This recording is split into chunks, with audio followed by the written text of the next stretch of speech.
الرحمن الرحيم الحمد لله رب العالمين وأصلي وأسلم على المبعوث رحمة للعالمين وعلى آله وصحبه وسلم تسليما إلى يوم الدين أما بعد اللهم لا سهل إلا ما جعلته سهلا وأنت تجعل الحزن إذا شئت سهلا رب اشرح لي صدري ويسر لي أمري واحلل عقدة من لساني يفقه قولي.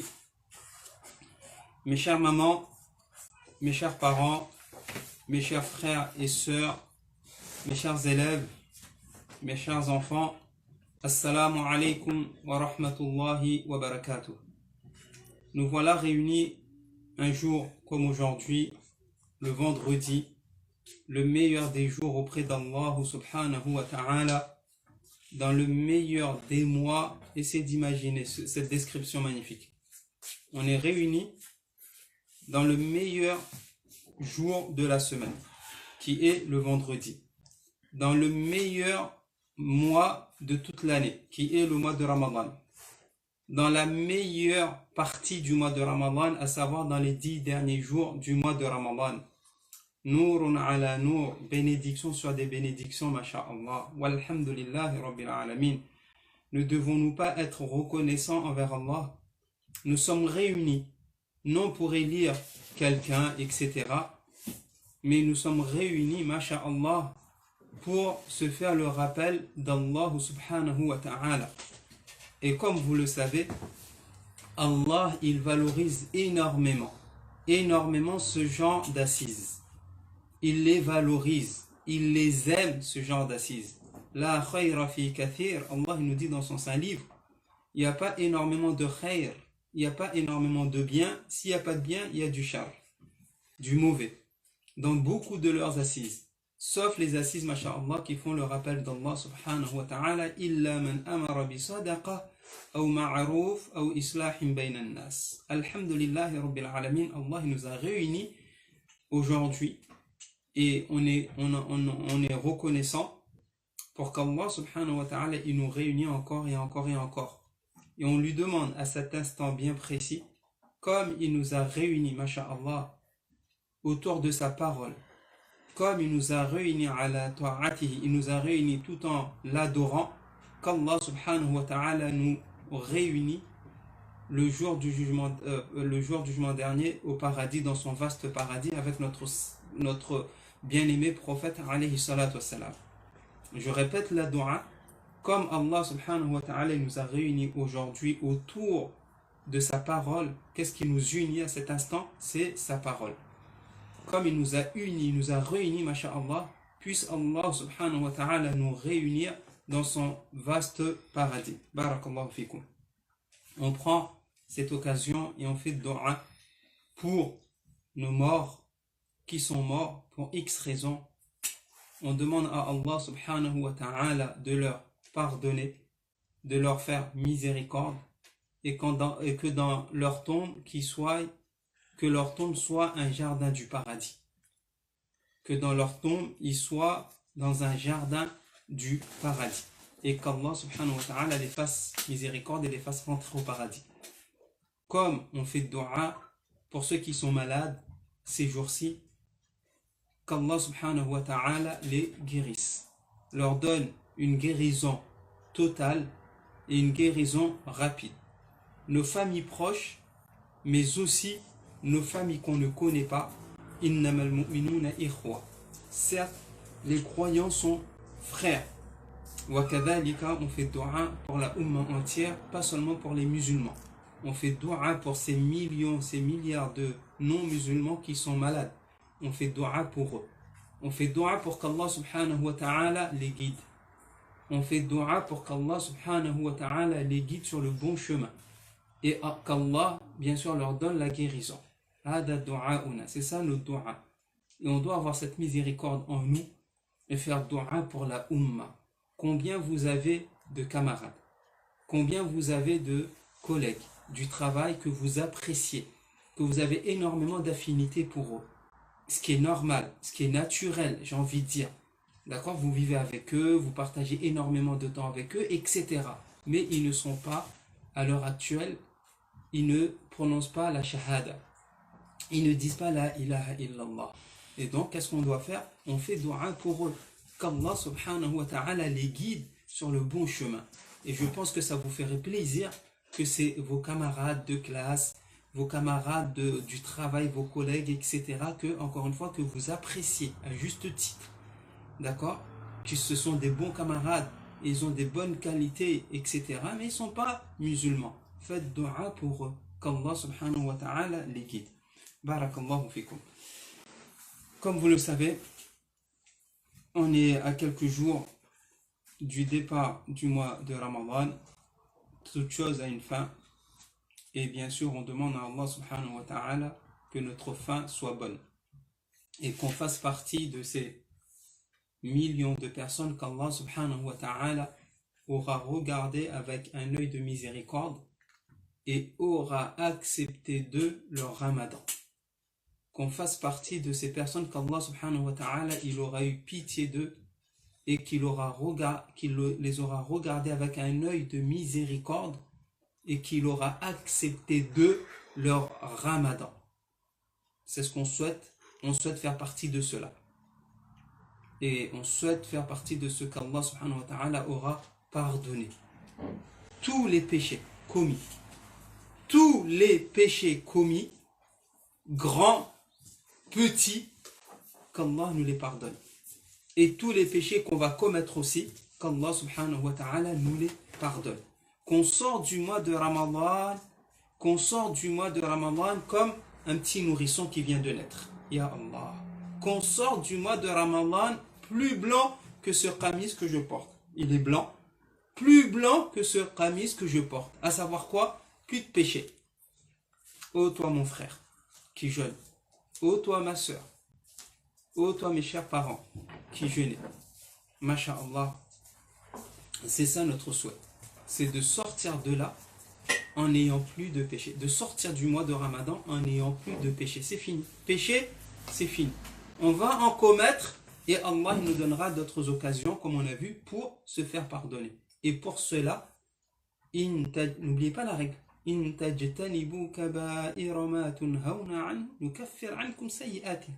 Si vous vous éloignez, ya Allah, si vous vous éloignez des grands péchés.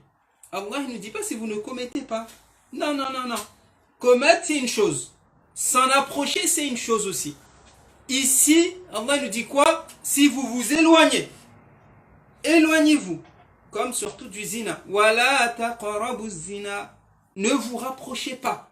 Il ne nous a pas dit de ne pas commettre. Commettre, c'est une chose. Se rapprocher, c'est une autre chose. Allah, qu'est-ce qu'il interdit? Rapproche pas. Ne te rapproche pas. Ne te rapproche pas. Par un regard que tu ne dois pas regarder, tu ne dois pas insister, par des paroles, par des gestes, par les SMS qu'on envoie. Ne te rapproche pas. Ne te rapproche pas de ces personnes qui commettent ce péché. Ne sois pas avec eux. Ils vont t'engrainer. Ils vont te pousser à tomber dans leurs péchés, dans les péchés qu'ils commettent. Vous voyez un petit peu? Et donc, on veut qu'Allah nous pardonne pendant le mois de Ramadan, qu'on s'éloigne de ces grands péchés. On s'éloigne de ces grands péchés. On ne leur donne pas notre adresse. Notre adresse, on ne vous donne pas les grands péchés. On ne vous donne pas. Important, ce souhait-là. On a ce souhait, on fait ce qu'il faut pour atteindre cet objectif. Barakallahu fikum. Le sujet d'aujourd'hui, qui est Zakat al-Fitr. Question, réponse autour de la Zakat al-Fitr. Et après, on essaiera de parler un petit peu sur l'Aïd et les cadeaux qu'on doit obligatoirement donner à nos enfants.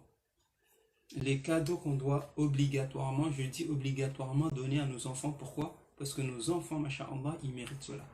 Et après, est-ce qu'ils vont nous donner aussi des cadeaux? Inch'Allah, ils nous donnent tous les jours leur amour, masha'Allah, leur respect à notre égard, etc. C'est des cadeaux qu'ils nous donnent, masha'Allah. Mais bien sûr, on en veut plus. Hein. Alors, s'il y a des enfants qui m'écoutent, masha'Allah, n'oubliez pas aussi des cadeaux pour vos parents. Vos parents, c'est sûr qu'ils vont vous donner des cadeaux, incha'Allah ta'ala. Et, bi'idhnillah, on aura le temps d'en parler. Restons sur le premier sujet qui est la zakat al-fitr. Questions et réponses. Je vais citer quelques questions. J'en ai énuméré 6. Il y en a beaucoup d'autres. Le sujet à savoir, je ne le maîtrise pas tant que ça. Je rapporte, masha'Allah, je lis, j'écoute ce que les savants ils disent, mais le sujet en lui-même, je ne maîtrise pas trop. C'est pour cela qu'il y a un frère que j'apprécie beaucoup, un petit frère que j'apprécie beaucoup, un de mes élèves, masha'Allah, qui m'a posé la question, est-ce qu'on va traiter aussi zakatul mal? La réponse que je lui ai donnée, elle était toute simple, à savoir, peut-être on va la traiter brièvement, mais étant donné que je ne maîtrise pas le sujet, je ne vais pas m'étaler. Par peur de quoi? De dire sur Allah ce que je n'ai pas de science. Par peur de dire sur Allah subhanahu wa ta'ala sans connaissance, et là c'est pas bon. Ça fait partie des big péchés, que de parler sur Allah d'une chose que tu n'as pas de science. Toi, à savoir, il y a plusieurs catégories de zakat dans l'année. Il y a plusieurs catégories de zakat dans l'année. Zakat al-mal, lorsque tu as de l'argent et que tu as de l'épargne et que tu as épargné, tu as une certaine somme et que pendant un an, cette somme-là, tu ne l'as pas touchée, bah, tu dois donner la zakat dessus. Ceux qui ont de l'or, par exemple, ceux qui font le commerce, ceux qui ont de l'or, ici, même s'il y a un khilaf entre les savants, l'imam Shafi'i dit, cet or que ta femme, elle porte au quotidien, tu ne donnes pas zakat dessus. Mais sinon, beaucoup de savants ils disent, tu donnes la zakat aussi sur l'or que ta femme, elle a. Ceux qui font le commerce, ils doivent donner la zakat. Ceux qui ont de l'agriculture, d'accord, ils ont une terre, un terrain, ils font de l'agriculture, ils doivent donner la zakat.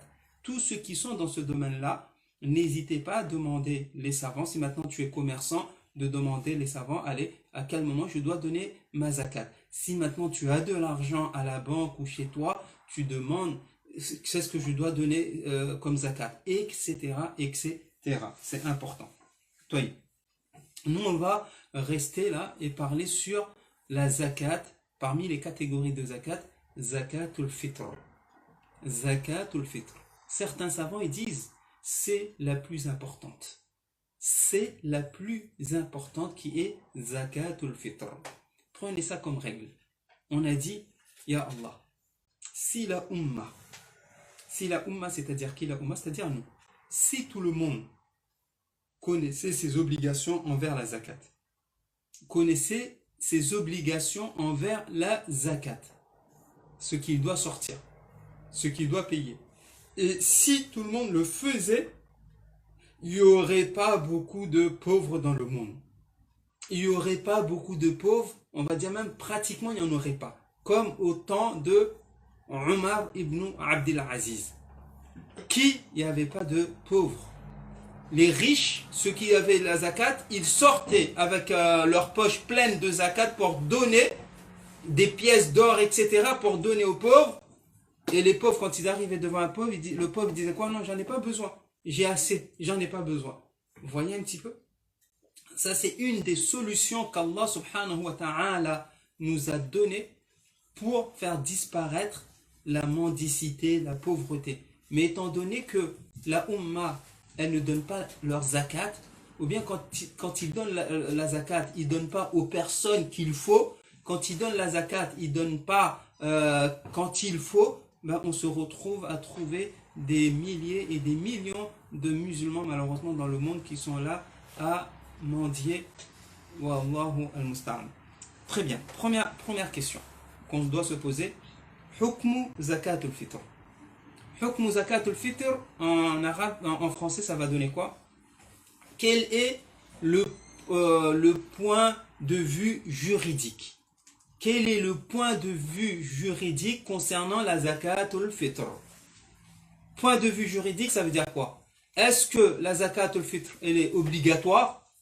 Est-ce qu'elle est sunna? Est-ce qu'elle est légiférée, etc. C'est ça. Lorsqu'on parle de point de vue juridique, normalement notre religion, elle est basée sur ces 5 points juridiques. Ça doit être soit obligatoire, soit sunna, soit haram, obligatoire, haram, sunna ou makruh ou ce qu'on appelle mubah.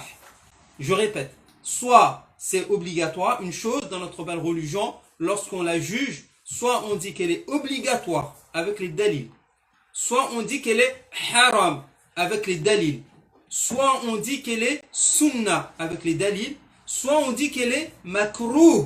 Makruh, c'est-à-dire détestable. Non, c'est détestable. Par exemple, le fait de rentrer à la mosquée avec le pied gauche, c'est détestable. D'accord? C'est détestable. Allah, il n'aime pas. Ou soit, cinquièmement, elle est ce qu'on appelle mubah. Mubah, c'est-à-dire quoi? Si tu fais, t'as pas de récompense. Si tu fais pas, bah t'as pas de péché aussi. Le fait d'aller jouer, d'aller t'amuser. Si t'as pas une intention tant que cela de faire du sport pour être en bonne santé, bah ça reste mubah. Idem, le point de vue juridique concernant la zakat al-fitr, c'est de dire, et cette question-là, avant de répondre, masha'Allah, j'ai oublié de regarder, mais elle est posée dans notre magnifique quiz. Notre magnifique quiz, parmi les questions qui ont été posées, et si certains d'entre vous, pourquoi pas, cherchent la question, le numéro de la question, et nous disent à quelle question ça a été posé, zakat al-fitr. Mais c'est sûr qu'on a posé cette question-là, masha'Allah. Et bien sûr, la réponse c'est que la zakat al-fitr, elle est obligatoire. À combien de pourcentage? À 100%. Sans aucun doute. Et ça, c'est unanime. Quand je dis unanime, on peut trouver une ou deux avis qui disent non, c'est pas obligatoire. Mais ces avis-là sont, on appelle ça shadh. Shadh, c'est-à-dire, c'est pas suivi du tout. Donc, on peut aller dans ce caractère, dire, c'est unanime que la Ummah entière, les musulmans entiers, ils sont d'accord, les savants entiers sont d'accord que la zakat al-fitr, elle est obligatoire. Pour qui? Pour chaque musulman, chaque croyant, on doit sortir la zakat. Que pour le garçon, l'enfant, je vais lire le hadith. Ibn Umar radiallahu anhu, il dit qala farada Rasulullah sallallahu alayhi wa sallam. Donc ici c'est pas le prophète qui dit, mais c'est Ibn Umar. Et c'est un hadith, on appelle ça hadith marfu'. Hadith marfu', c'est-à-dire quoi? Même si c'est pas le prophète qui le dit, mais étant donné que c'est un sahabi qui rapporte du prophète sallallahu alayhi wa sallam, le prophète a dit, ou bien le prophète a fait. Et le hadith en plus, il est rapporté par les deux grands savants de ilm al-hadith, al-Bukhari et Muslim. Le hadith, donc, pas de doute sur son authenticité. Le prophète sallallahu alayhi wa sallam, il nous dit, Ibn Umar, Abdullah ibn Umar, il nous dit, farada Rasulullah sallallahu alayhi wa sallam, zakat al-fitr, sa'an min tamrin, ou sa'an min sha'ir, ala al-abd, والحر والذكر والأنثى والصغير والكبير من المسلمين وأمر بها أن تؤدى قبل خروج الناس إلى الصلاة. On va essayer de traduire. Ibn Umar radiallahu anhu, il nous dit qu'en son temps, le prophète sallallahu alayhi wa sallam farada, il a rendu obligatoire le fait de la zakat al-fitr sa'a min tamr. Sa'a min tamr, ou bien, après on va essayer d'expliquer, sa'a min sha'ir, tamr c'est quoi? C'est tamr, d'accord? C'est quoi tamr? Les dates. Le prophète sallallahu alayhi wa sallam, il a rendu obligatoire de sortir sa'a min tamr. Sa'an, c'est à peu près 2 kilos et 500 grammes, voire 700 grammes. Le prophète, en leur temps, il a obligé aux sahaba de sortir. En ce temps-là, peut-être il n'y avait pas de grammes, de kilos. Et apparemment, c'est une main comme ça, une poignée de main moyenne. Voilà, ça peut être sa'a. D'accord? Aujourd'hui, on mesure plus, on n'a plus ces mesures où tu mets dans un bocal. Aujourd'hui, ça peut être mesuré par 2 kilos. 2 kilos 500 ou 2 kilos 700 de dattes.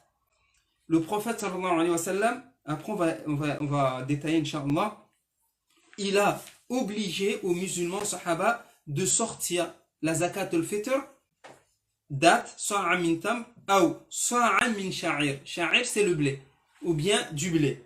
C'est qui doit sortir?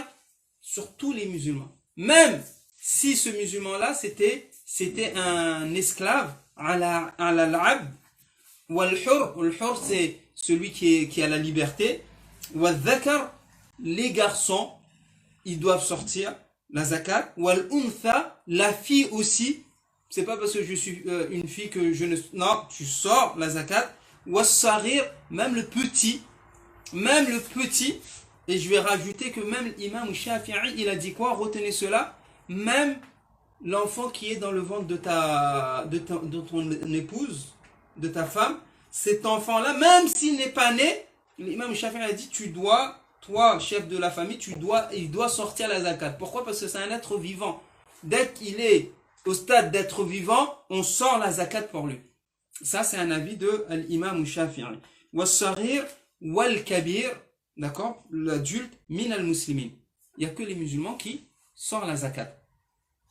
C'est-à-dire quoi le musulman?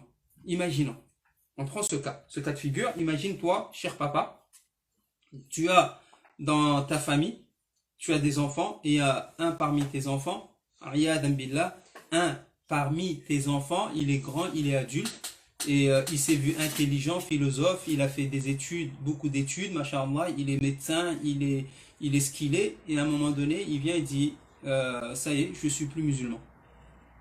Et il est toujours sous ton foyer, il est toujours à la maison. Il n'est pas marié, il est toujours à la maison. Mais il dit, il n'est plus musulman. Ben dans ce cas-là, celui-là, tu ne sors pas la zakat pour lui. Tu ne sors pas la zakat pour lui. On sort la zakat pour les musulmans seulement. Et donc, si on comprend bien, et le prophète sallallahu alayhi wa sallam, il a dit quoi? Ou bien Ibn Omar, pardon, wa amara biha, et le prophète, il a ordonné qu'on sort la zakat avant la prière de l'Aïd. Et on verra parmi les questions à quel moment devons-nous sortir la zakat. Donc, je répète la première réponse à cette question-là qui est hukmu zakat al-fitr. C'est quoi, d'un point de vue juridique, la zakat al-fitr? Et on a compris, Inch'Allah, première réponse, c'est quoi? C'est que c'est une obligation. Obligatoire. Ce n'est pas sunna, c'est obligatoire. Obligatoire, donc si tu sors la zakat al-fitr, tu as des récompenses. Si tu ne sors pas la zakat al-fitr, tu commets des péchés. C'est qui sort la zakat al-fitr? Bien sûr, c'est le responsable de la famille. Le père, en l'occurrence, il sort la zakat al-fitr pour qui? Pour tous les membres de sa famille. Sa femme, tous ses enfants, il sort. Et si, parmi les membres de sa famille, imaginons, il y a des cousins à lui, etc., qui sont à la maison, qui ne peuvent pas sortir, ben, il sort. Toutes les personnes qui sont sous leur responsabilité, il doit payer pour eux la zakat. C'est comme ça. Et si maintenant il avait un esclave, il doit payer pour cet esclave-là aussi. C'est comme ça. Et si dans toute cette famille, il y a un membre qui n'est pas musulman, sa femme elle n'est pas musulmane, ben il compte pas. Il la compte pas dans la zakat. Il sort pas pour elle. Deuxième point. Barakallahu fikum. Al-hikmat min ikhraj zakat al-fitr. C'est quoi la sagesse? C'est quoi la sagesse qu'il y a dans le fait de sortir la zakat al-fitr? Quelquefois, la sagesse, elle est connue. Et quelquefois, on ne connaît pas la sagesse. D'accord?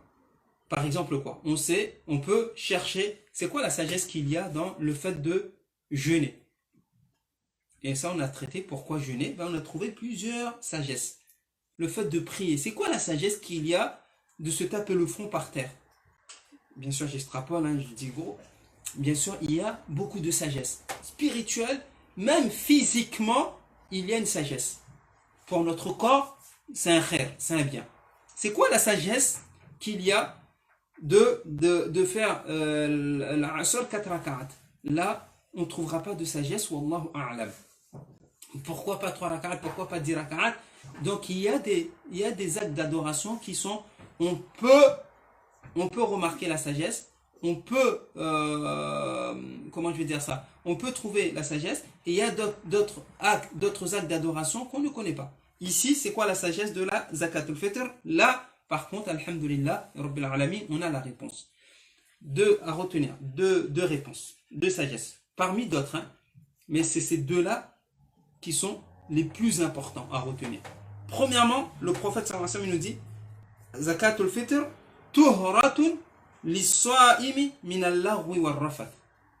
Retenez s'il vous plaît. Par la miséricorde d'Allah subhanahu wa ta'ala, Allah vraiment nous veut du bien.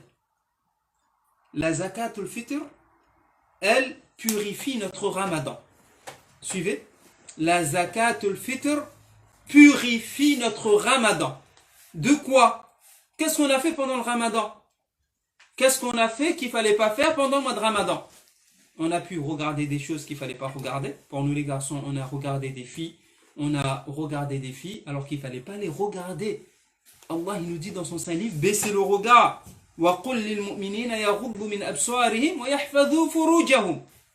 Le verset il est clair. Pour vous les filles, vous avez regardé des garçons qu'il ne fallait pas. On a peut-être écouté des choses qu'il ne fallait pas. On a peut-être dit des choses qu'il ne fallait pas. On a peut-être pensé, on a eu des pensées, des mauvaises pensées qu'il ne fallait pas. On a peut-être perdu notre temps pendant le mois de Ramadan. On a fait des choses détestables auprès d'Allah. Et donc, Allah subhanahu wa ta'ala, retenez, grâce aux zakat al-fitr, Allah, il purifie notre Ramadan. Encore une occasion pour qu'Allah subhanahu wa ta'ala, il nous pardonne, il nous rend propre, masha'Allah. Walhamdulillahi rabbil alamin. Ne devons-nous pas être reconnaissants alors qu'Allah, il aurait pu, non? Ton jeûne, s'il est bon, il est bon, il n'est pas bon, il n'est pas bon. Non, il nous a donné cette occasion pour encore mieux purifier notre Ramadan des mauvaises paroles, des mauvais actes.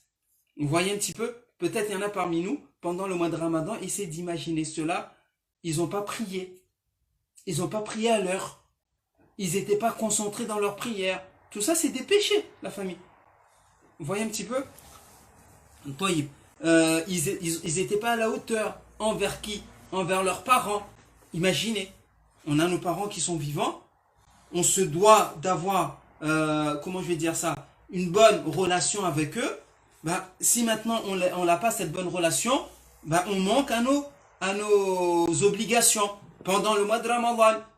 Heureusement qu'il y a zakat, on manque comment je vais dire ça, on a des manquements envers nos enfants, on ne les éduque pas comme il faut.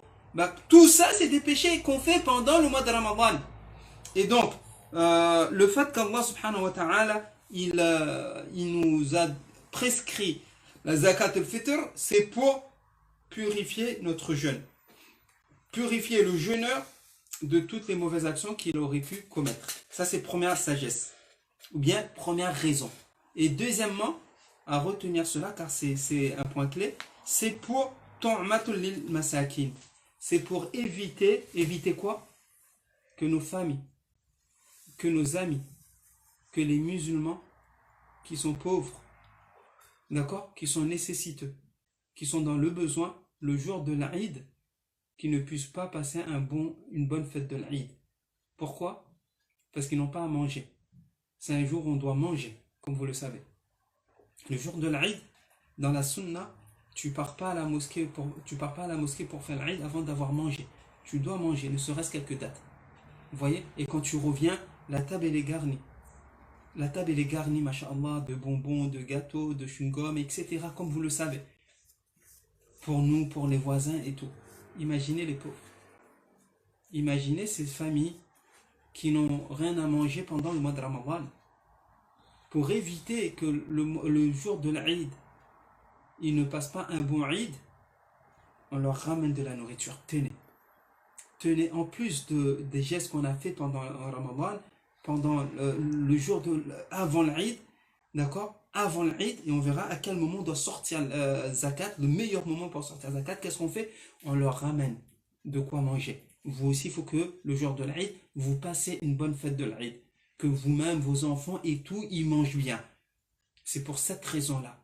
C'est pour ces deux raisons et beaucoup d'autres aussi pour remercier Allah subhanahu wa ta'ala de nous avoir donné un mois de jeûne et qu'on a pu jeûner, etc. Pour remercier Allah, on donne la zakat, etc. Chère famille, d'accord, qu'on peut citer. C'est une purification pour notre jeûne de tout ce qu'il ne fallait pas et qu'il y a eu pendant notre jeûne. Deuxièmement, c'est pour éviter, c'est pour empêcher, c'est pour mettre une barrière, c'est pour aider les pauvres à passer un bon jour du mois, un bon jour de l'Aïd. Parce que ne pensez pas, s'il vous plaît, ne pensez pas que notre quotidien, c'est le quotidien de tout le monde. C'est quoi notre quotidien? Le matin, on mange, petit déjeuner, on mange lorsqu'on se réveille. À 10h, 11h, un petit goûter. À midi, 13h, on prend le déjeuner. On mange encore, masha'Allah. À 16h, un petit thé avec un peu de pain, un peu de ça, un autre goûter. À 18h, 19h, 20h, le dîner. Et à 1h du matin, on se lève, on a encore faim. Allez, on mange un petit peu. Vous voyez, ce quotidien-là, ce n'est pas le quotidien de tout le monde. Wallahi, ce n'est pas le quotidien de tout le monde. Il y en a, c'est un repas par jour. Il y en a, c'est un repas tous les 2 jours. Le meilleur des prophètes, l'imam des prophètes, le meilleur des êtres humains, Muhammad ibn Abdillah, alayhi afdalus salat wa azkat taslim. Aïcha, elle raconte, elle dit quoi? Il se passait quelquefois 2 nuits, 3 nuits, sans pour autant qu'ils aient mis une marmite au feu, sans pour autant qu'ils aient mangé un repas chaud. Le meilleur des prophètes. Et c'est ça le quotidien de beaucoup de millions de musulmans aujourd'hui. Avec les guerres qu'il y a en Syrie, au Yémen, pas au Pakistan, mais en Palestine, dans nos pays respectifs, avec le coronavirus, etc., il y a de la pauvreté dans la Ummah. Il y a la pauvreté dans la Ummah. Et donc, pendant Zakat al-Fitr, on doit faire quelque chose qu'on n'a pas l'habitude de faire, que je vais citer. On doit chercher. On doit rechercher. On doit faire l'effort de chercher autour de nous, dans notre entourage, qui est dans le besoin pour que le jour de l'Aïd, il passe une bonne fête de l'Aïd. Cet effort-là, on ne le fait pas. Cet effort-là, on ne le fait pas. Un petit clic, tac, je clique et j'envoie. Sans savoir à qui j'envoie. Alors que peut-être ton voisin, ton cousin, ton employé, ton salarié, etc., il est peut-être dans le besoin. Et ça, c'est parmi les erreurs que la Ummah font d'année en année. Ils donnent la zakat, ils ne savent pas à qui ils donnent. Ils donnent la zakat, pas au bon moment, etc. On va, Inch'Allah ta'ala, je regarde l'heure, essayer d'en parler, Inch'Allah. Et donc là, on a vu la sagesse, la raison pour laquelle les raisons pour lesquelles Allah subhanahu wa ta'ala, il nous a prescrit la zakat al-fitr. Le prophète sallallahu alayhi wa sallam, il nous dit Farallah Rasulullah sallallahu alayhi wa sallam zakat al-fitr tuhratan lis-sa'imi min al-lahwi wal-rafath, c'est ce qu'on a dit, wa tu'matan lil-masakin.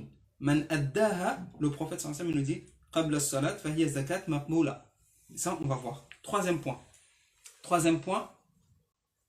question. Waqtuha. À quel moment devons-nous sortir la zakat? À quel moment devons-nous chercher les pauvres et leur donner notre zakat? À quel moment? Bien précis. Est-ce que du début du Ramadan jusqu'à la fin du Ramadan? Est-ce qu'avant Ramadan? Est-ce qu'après l'Aïd? Etc. La réponse, on va dire un petit peu ce que les savants disent. Après, on va choisir, Inch'Allah, le meilleur. Pour ceux qui peuvent. Les savants, ils disent que la zakat, tu peux le donner à tout moment, pendant le mois de Ramadan. Du début jusqu'à la fin du Ramadan. Ça, c'est un avis. D'autres, dans la 2e semaine du mois de Ramadan. Et l'avis, Inch'Allah ta'ala, la plus proche, ou bien le plus proche, pour avoir plus de récompenses de la sunna, c'est de le sortir. Demain c'est l'Aïd, on est sûr que demain c'est l'Aïd. Pourquoi on est sûr que demain c'est l'Aïd? Attention, c'est pas notre cas, demain c'est pas l'Aïd. Demain c'est pas l'Aïd, mais c'est bien sûr c'est un exemple que je prends. Tu sais que demain c'est l'Aïd, lundi c'est l'Aïd, dimanche soir tu sors ta zakat. Dimanche soir tu sors ta zakat, le matin tu sors ta zakat, avant Salatul Aïd. De sortir une semaine avant, est-ce que c'est permis? C'est permis. Mais le mieux, c'est si c'est à l'approche de l'Aïd. Pourquoi? Parce que si tu sors la zakat une semaine avant, un mois, le début du mois de Ramadan, tu la sors ta zakat. Ce miskin, il va prendre cette zakat-là, surtout si c'est un pauvre, il va prendre la zakat, il va peut-être manger. et le jour de l'Aïd, la sagesse qu'il y avait, à savoir de l'empêcher d'avoir faim le jour de l'Aïd, ben non, tu ne l'auras pas. Pourquoi? Ben parce que tu lui as donné une semaine en avant. Si tu lui donnes une semaine en avant, c'est pas interdit de donner sadaqa. Tu donnes sadaqa. Mais zakat al-fitr, l'idéal, c'est de donner à l'approche de l'Aïd. Pourquoi? N'oublions pas cette sagesse. Si logistiquement cela est possible. Je répète, si logistiquement cela est possible, mieux c'est de donner le jour de l'Aïd, le matin, ou bien le soir. Le soir de l'Aïd, avant l'Aïd, tu lui donnes. 2 jours avant, tu lui donnes. Barakallahu fikum. Le prophète, à cet effet, nous dit quoi? Man addaha qabla as-salah, celui qui aura donné, celui qui a donné avant la salat l'Aïd, pas salat subh, avant la salat l'Aïd, fahiya zakatun maqboula. C'est une zakat maqboula. D'accord? C'est une zakat qui sera acceptée chez Allah subhanahu wa ta'ala. Wa man addaha ba'da as-salah, et quiconque aura donné après salat, et quiconque l'aura sorti après salat, fahiya sadaqa min as-sadaqat. J'ai bien dit? Wa man addaha ba'da as-salat, et quiconque aura donné après salat. C'est ce que j'ai dit, après salat. Et quiconque aura donné après salat l'Aïd, après salat l'Aïd, imagine maintenant, et wallah, il y en a, attention, il y en a, c'est chaud. Ils viennent à la mosquée pour l'Aïd, ils viennent pour prier l'Aïd, ils ont leur zakat dans la poche, ils sortent, on a fini l'Aïd, et c'est là qu'ils prennent leur argent et ils mettent dans la boîte. Non, c'est fini. Là, si tu fais ça, Souhaib, concentre-toi, là, si tu fais ça, c'est quoi? Si tu fais ça, c'est une sadaqa parmi les sadaqat. C'est pas zakat al-fitr. Et une sadaqa parmi les sadaqat, tu n'auras pas une grande récompense comme si c'était compté comme zakat al-fitr. Barakallahu fikum.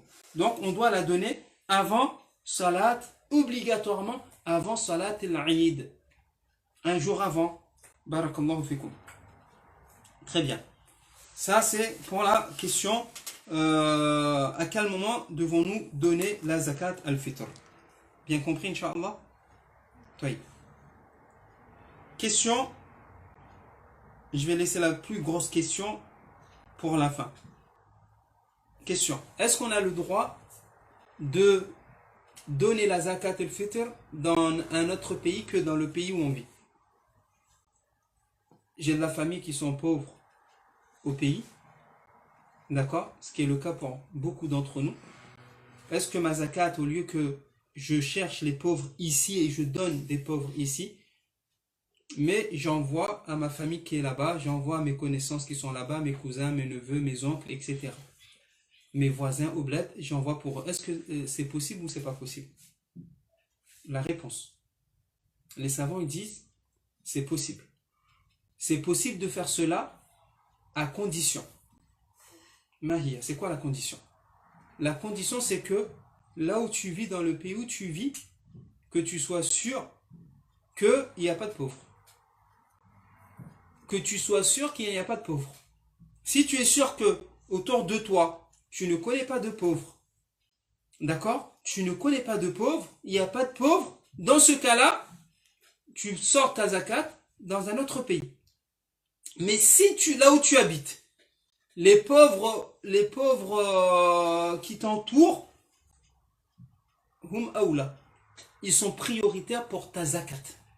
Ta zakat, elle est prioritaire à ces personnes-là, à ces familles, à cette famille avec qui tu habites, à ces voisins avec qui tu côtoies et tu habites. Eux, ils sont prioritaires. Et les familles qui sont loin, tu leur donnes sadaqa. Tu leur envoies une sadaqa, mais pas zakat al-fitr. Vous comprenez? Ce n'est pas interdit de leur envoyer de l'argent, mais ça doit être une sadaqa. Ça doit être une sadaqa. Allez, zakat al-fitr. Après, est-ce que c'est interdit? La réponse, non. La famille. Il y en a beaucoup. Alhamdulillah, il y a beaucoup de fatwas, de savants qui, bien sûr, autorisent cela. Surtout dans les pays où on sait qu'il y a vraiment, vraiment la pauvreté. Dans les pays que j'ai cités, la pauvreté, elle est là. Sans oublier nos pays respectifs, la pauvreté, elle est là. Si on fait cela, est-ce qu'on a des péchés? La réponse, non. Mais le mieux, préférence, c'est de donner ici, dans le pays où tu as. Et si j'envoie, Inch'Allah, tu auras la récompense, mais tu n'auras pas une grande récompense comme si tu avais suivi la sunna. La sunna, elle est importante de suivre. On suit la sunna ici. Barakallahu fikum. Donc, ça répond à la question, est-ce qu'on a le droit de sortir la zakat ailleurs que dans le pays où on vit? La réponse, oui, c'est possible, à condition qu'il n'y ait pas de pauvres. D'accord? À condition qu'il n'y ait pas de pauvres dans là où tu vis. Et si tu le fais, tu envoies ailleurs, il n'y a pas de souci. Quand je dis il n'y a pas de souci, tu gagnes des hasanats, mais moins que si maintenant tu avais donné dans le pays dans lequel où tu vis. Question suivante. À qui devons-nous donner la zakat? À qui devons-nous donner la zakat? Cette réponse, on doit donner bien sûr aux musulmans croyants. Aux musulmans croyants et de préférence encore mieux pratiquants. Pourquoi tout ça? Parce qu'ils vont faire une doua pour toi. Ils vont faire une doua pour toi. Tu leur donnes la zakat, ils vont faire doua pour toi. Vous me déconcentrez. Ils vont faire une doua pour toi. Pourquoi? Parce que, masha'Allah, et plus cette personne qui fait doua pour toi, et plus elle est croyante, elle est musulmane, et mieux c'est.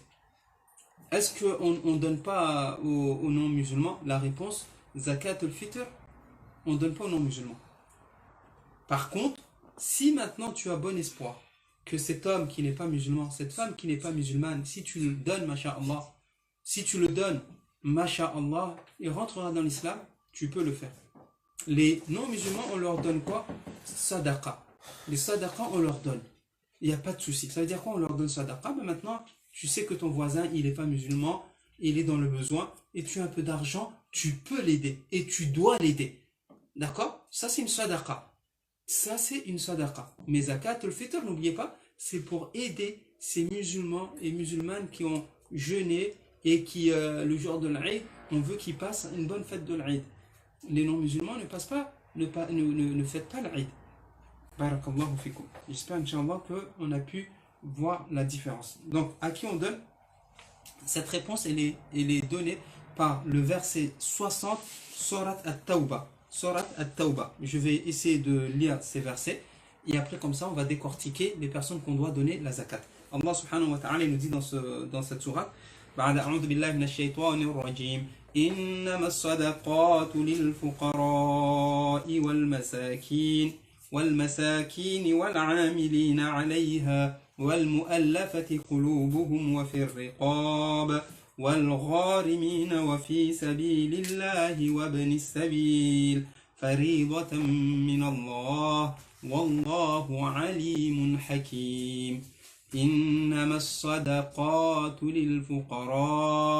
للفقراء والمساكين والعاملين عليها والمؤلفة قلوبهم وفي الرقاب والغارمين وفي سبيل الله وابن السبيل فريضة من الله والله عليم حكيم.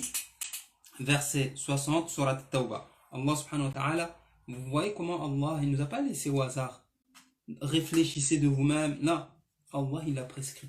Les ayants droit à l'aumône, sadaqat, ici bien sûr, en l'occurrence, zakat, sont les pauvres, les infortunés. Les pauvres, le fuqara ou le masakin. Il y a une petite différence entre le faqir et le miskin. D'accord? Le miskin, les savants, ils disent, c'est ceux qui demandent. Ceux qui demandent, alors que le faqir, il demande pas. Il est là, il souffre et tout, il demande pas. Toi, les pauvres, les infortunés, ceux qui travaillent à son recouvrement. Ceux qui travaillent à son recouvrement, c'est qui? C'est les personnes qui récoltent la zakat. Ils vont voir la zakat, la sadaqa, ils passent de famille en famille, etc. Ils récoltent la zakat. Et eux, s'ils sont dans le besoin, on doit aussi leur donner. Ces personnes qui travaillent pour récolter la zakat, ben, s'ils sont dans le besoin, on doit leur donner. C'est ce qu'on appelle ceux qui al-amilina alayha wal mu'allafati qulubuhum. Wal mu'allafati qulubuhum sont en français, c'est les néophytes pour le ralliement de leur cœur. Les néophytes, c'est qui? Wal mu'allafati qulubuhum, c'est les personnes, masha'Allah, qu'on donne, qui sont rentrés dans l'islam, qui viennent de rentrer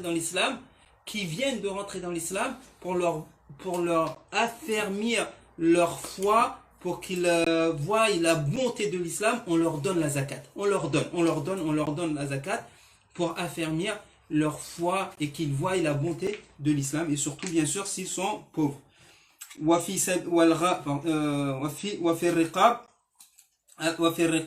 Les captifs. Les captifs, c'est les esclaves. On leur donne la zakat ou sadaqat, pour qu'ils puissent, s'ils ont racheté leur liberté, et après ils deviennent libres.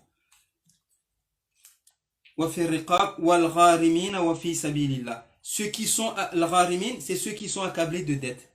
Ceux qui sont accablés de dettes, on leur donne la sadaqa. Ici, là, on sort du cadre un petit peu zakat et fitr. On leur donne ceux qui sont accablés, ils ont des dettes et tout. On sait qu'ils ont des dettes. Et qu'est-ce qu'on fait? On les aide, on leur donne sadaqa, et après, ils pourront payer leurs dettes. Wa fi sabilillah wa ibn sabil. Sabilillah, ceux qui luttent pour la cause d'Allah. Ces soldats qui n'ont pas les moyens de s'armer pour aller fi sabilillah, on leur donne aussi la sadaqa pour s'armer. Et enfin, Ibn Sabil, c'est le voyageur. Le voyageur démuni. Ensuite, par exemple, quelqu'un qui vient, aujourd'hui c'est plus trop le cas, mais dans nos pays, un voyageur, il vient dans ton village et il est en galère, on doit lui donner. Par exemple, dans nos mosquées, quelquefois, on trouve des personnes qui viennent, après on ne sait pas si c'est vrai ou pas, ils viennent, ils demandent, je dois aller à tel endroit et j'ai pas mon ticket, il me reste un peu d'argent, il me reste temps pour payer mon billet. Ceux-là, on les appelle Ibn Sabil. Barakallahu fikum. Voilà ce qu'Allah subhanahu wa ta'ala a prescrit. Allah est omniscient et sage.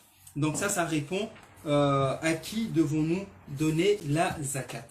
On donne bien sûr aux pauvres, et etc. Dernier point sur la zakat. Est-ce que on doit donner la zakat en argent, ou on donne la zakat uniquement ce que le prophète sallallahu alayhi wa sallam il a cité, la nourriture, à savoir quoi? Des dattes, du blé et tout ce qui ressemble à ça, à savoir quoi? Du riz, des pâtes, etc. Qu'est-ce qu'on fait? Est-ce que zakat al-fitr, on donne en nourriture uniquement, ou bien on donne en argent uniquement, ou bien on peut donner en nourriture, argent, etc. Très bien. Je pense que vous savez la réponse, vous savez tous la réponse et la divergence qu'il y a entre les savants.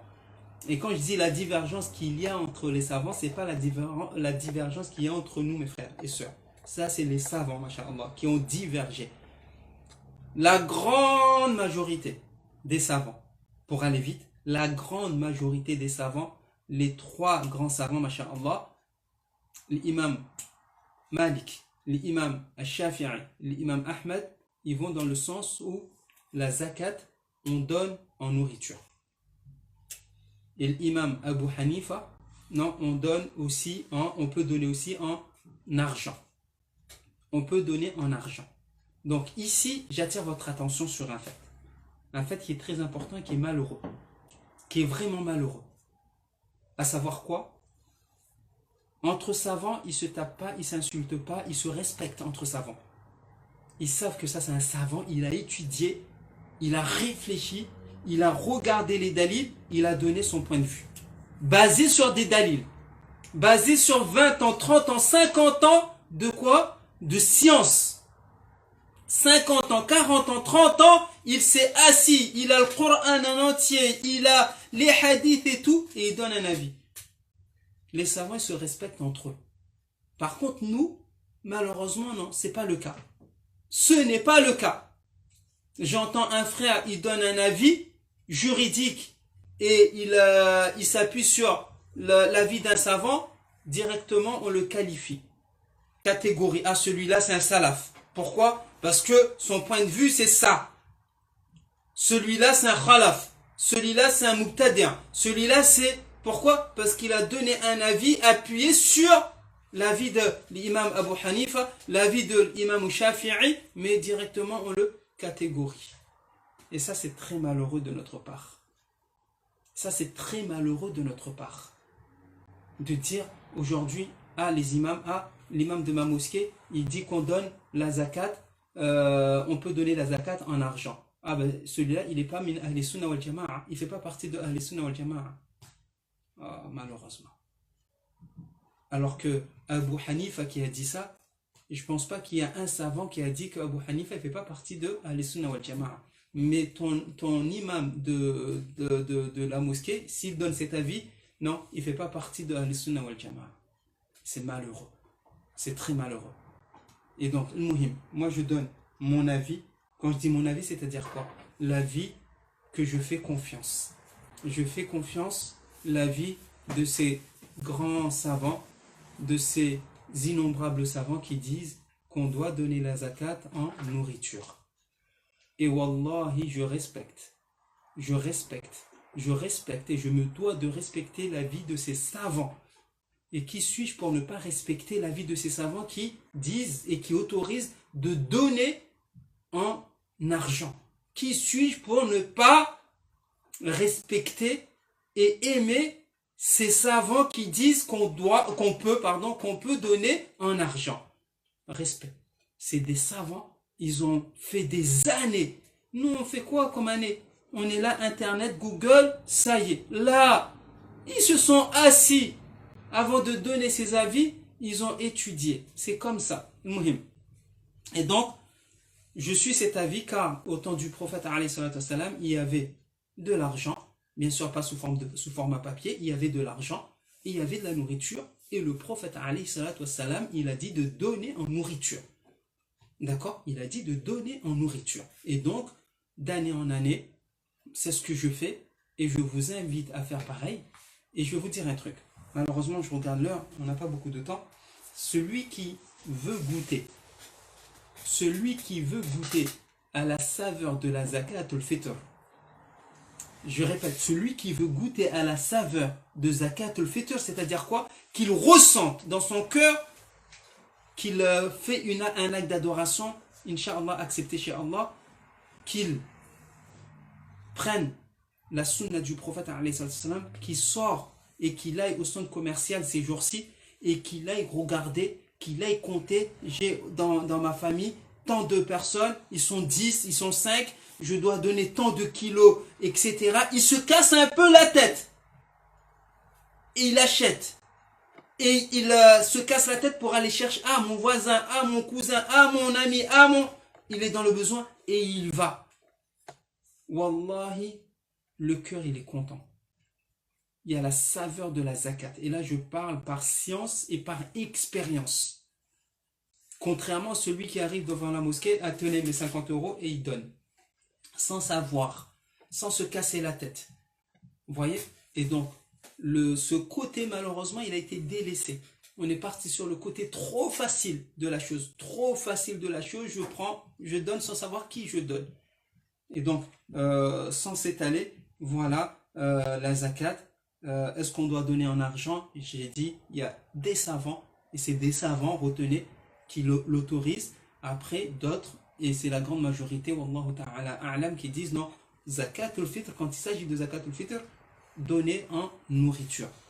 Mais oui, mais si on donne en nourriture, il ne va pas accepter. Si c'est un pauvre, il va accepter. Si c'est un pauvre, il va accepter.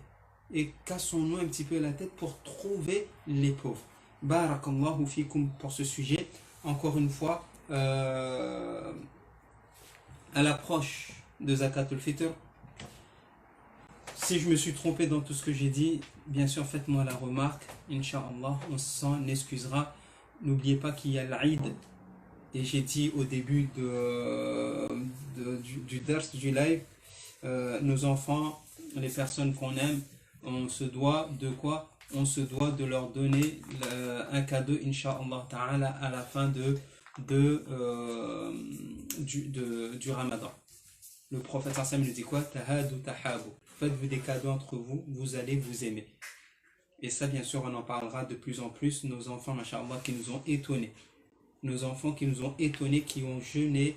Il y a des enfants 8 ans, 9 ans, 10 ans, machallah, ils jeûnent tout. Allahu Akbar. Ils nous étonnent. Ne méritent-ils pas des cadeaux? Il y a nos enfants qui se sont donnés, qui se sont surpassés. Machallah. Nos femmes, machallah. Ça, j'en parlerai. La cuisine, 7 sur 7. Ne méritent-ils pas des cadeaux? nos enfants qui aidaient ne méritent-ils pas des cadeaux, etc. Tahadou tahabou. Et comme vous le savez, Al-Qamar, d'année en année, a mis ce petit diplôme, masha'Allah, du petit jeûneur, d'accord, ce petit diplôme du petit jeûneur pour féliciter nos enfants, d'accord, qui ont jeûné ne serait-ce un jour, 2 jours, 10 jours, ils ont jeûné en entier cette année. On écrit l'année qu'ils ont jeûné et le nombre de jours qu'ils ont jeûné et on encadre cela. Walhamdulillah Rabbil Alamin. Et donc c'est magnifique. Le diplôme, n'hésitez pas à le commander rapidement pour qu'on puisse vous le livrer, ou bien qu'on puisse bien sûr l'envoyer via postale. Il coûte pas énormément, il coûte pas très cher, il coûte un peu cher, d'accord, il coûte 50 euros, non pardon, 3 euros, il coûte la bagatelle de comme ça, 3 euros. Si vous l'avez pas encore, n'hésitez pas. En plus de cela, bien sûr, ce qui est bien, ça peut être accompagné par, pourquoi pas, intelligemment, au lieu d'acheter seulement des cadeaux, jeux et tout, on a nos livres, masha'Allah, adaptés pour nos enfants, etc. Il y a nos frères et sœurs qui écrivent aussi. C'est magnifique ce genre de cadeau. Rendre nos enfants intelligents. D'accord, pas seulement le ballon où c'est écrit FIFA, PSG, Marseille, Comores, Mali. Non, c'est bien, c'est pas mauvais. Mais en plus de cela, un bon livre sur le fiqh, sur l'apprentissage de l'arabe, accompagné, masha'Allah, de ce magnifique diplôme. Barakallahu fikum. Du coup, n'hésitez pas, on en a encore un petit peu à passer commande. Qu'Allah agrée votre jeûne et qu'Allah nous compte, Inch'Allah. Oui. Deuxième partie. Faut dire qu'il y a une deuxième partie. Inch'Allah qu'il y aura, voilà, on va faire une deuxième partie dans 5-10 minutes. Bi'idhnillah tabaraka wa ta'ala. Pour ceux qui ne restent pas à la deuxième partie, n'oubliez pas. Allahumma innaka afu tuhibbul afwa fa'afu anni, au pluriel, fa'afu anna. Je répète, Allahumma innaka afu tuhibbul afwa fa'afu anni ou fa'afu anna. Aujourd'hui, jour impair. Nuit impair. Aujourd'hui, nuit impair. Masha'Allah. Mon fiston, il me corrige. Alhamdulillah. Quelle merveille. Vous imaginez? Quelle merveille. Alhamdulillah. Aujourd'hui, nuit impair. Nuit impair. Qui dit nuit impair dit beaucoup plus d'efforts. Et sûrement, on va en parler. Sûrement, Inch'Allah, aujourd'hui, on fera des petits rappels pour se booster. Don't sleep. On dort pas. Sauf très peu. D'accord? Don't sleep. On dort pas, sauf très peu. On dort un petit peu pour être en forme d'attaque. Laylatul Qadr, c'est pour nous. Laylatul Qadr, c'est pas pour les autres. Laylatul Qadr aussi, c'est pour nous. Barakallahu fikum wa la'afa minkum. À tout de suite, Inch'Allah. Wassalamu alaikum wa rahmatullahi wa barakatuh. Le pack Ramadan, le cadeau de ce mois unique. Comblez votre enfant en lui offrant ce coffret composé. Vous trouverez dans ce pack un livre inédit, Le Ramadan dans le monde. Suivez les aventures de la famille Sali. Ils parcourent le monde pour vivre le plus inoubliable des Ramadans. Votre enfant découvrira le Maroc, le Brésil, les îles Comores, l'Indonésie et surtout la Mecque. À travers les activités du manuel, votre enfant apprendra les coutumes, les mets traditionnels, les mosquées, les langues de ces pays et plein d'autres choses. Des incollables, un tout nouveau quiz sur le thème du Ramadan. Défiez-vous en famille, entre amis et enrichissez vos connaissances ensemble. En bonus, mon cahier d'activités Ramadan. Conseils d'alimentation, jeux et mots à connaître. Et surtout, le calendrier des bonnes actions qui motivera votre enfant à donner le meilleur de lui pendant ce merveilleux mois. Enfin, pour féliciter les efforts de votre enfant, Al-Qamar vous offre le diplôme pour les petits jeûneurs. Pour toute commande, rendez-vous sur alqamar.fr.